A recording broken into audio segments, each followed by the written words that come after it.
सूरत गृह राज्य मंत्री हर्ष संघवी बालिका शिक्षा एवं स्कूल महोत्सव में हुए शामिल। नमस्कार, आप देख रहे हैं इंडिया टीवी 7 जनता की ताकत। नजर डालते हैं कुछ खास खबर पर। नगर प्राथमिक शिक्षा समिति द्वारा संचालित कृष्ण कुमार सिंह स्कूल में प्रवेशोत्सव कार्यक्रम आयोजित किया गया। आपको बताते चले, कार्यक्रम में शिक्षा समिति अध्यक्ष, जिला शिक्षा पदाधिकारी समेत बड़ी संख्या में लोग उपस्थित थे। गृह राज्य मंत्री ने प्रतिभाशाली विद्यार्थियों को किया सम्मानित। बच्चों का स्कूल में कुमकुम तिलक लगाकर किया गया स्वागत। बच्चे सुंदर कदमों से स्कूल में हुए दाखिल। बाइट हर्ष संघवी, गृह राज्य मंत्री, सूरत से ब्यूरो रिपोर्ट।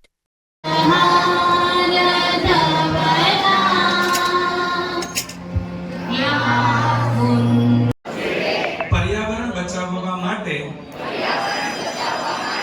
मारा रोजिंदा બાળકના સર્વાંગી વિકાસ થકી વિકસિત ગુજરાતથી વિકસિત ભારત 2047ના વિઝનને કરવી સાકાર।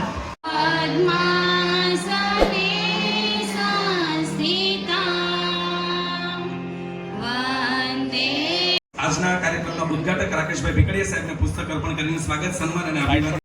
એનએમએમએસ અને સીજીએમએસ જ્ઞાન સાધના અને જ્ઞાન શક્તિ આ તમામ પરીક્ષાઓમાં બાળકોએ ઉત્તમ સંસ્કાર, ખરા અર્થમાં દીકરા અને દીકરીના પગલા પાડીને આપણે એને ઉદેગામ હાઈસ્કૂલ 64 ના બાળકોને પણ વધાવી લઈએ। ધોરણ 11 ના બાળકોને હવે આપણે હું સ્કૂલ બસમાં ચડતી અને બસમાંથી ઉતરતી વખતે ગુજરાતના યુવા વાઇબ્રન્ટ માનનીય સન્માનનીય ગૃહમંત્રીનું સ્વાગત, સન્માન અને અભિવાદન કરતા હર્ષ અને ગર્વની લાગણી અનુભવીએ છીએ। આપણે 5 દીકરીઓની છાપ લઈ રહ્યા છીએ। मैडम તમે અડી જાઓ, मैडम તમે અડી જાઓ, આવનારા સમયમાં આપણે કરીશું।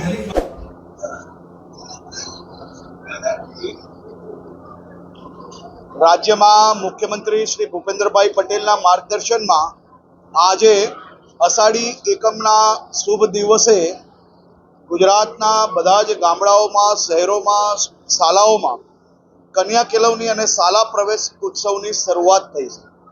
ખૂબ ઉત્સાહભરે સૌ બાળકો હસતા મોઢે, ચહેરા ઉપર આત્મવિશ્વાસ જોડે શાળાનો પહેલો દિવસ કુમકુમ પગલા કરી સૌ શાળા શિક્ષકો અને આગેવાનો દ્વારા આ બાળકોની શાળાની શરૂઆત કરાવવામાં આવી રહી છે।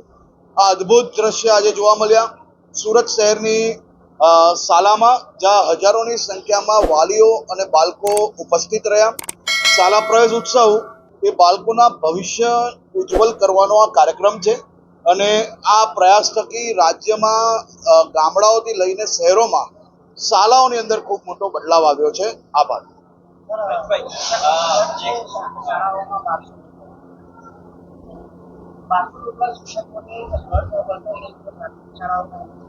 નિરંતર રૂપે તો ભરતીઓ, પ્રક્રિયાઓ આ બધું જ ચાલુ જ હોય છે અને આપ જોઈ શકો છો આપણે જે શાળામાં બેઠા છે, આ જ શાળામાં કેટલી મોટી સંખ્યામાં લોકો ફોર્મ ભરી રહ્યા છે।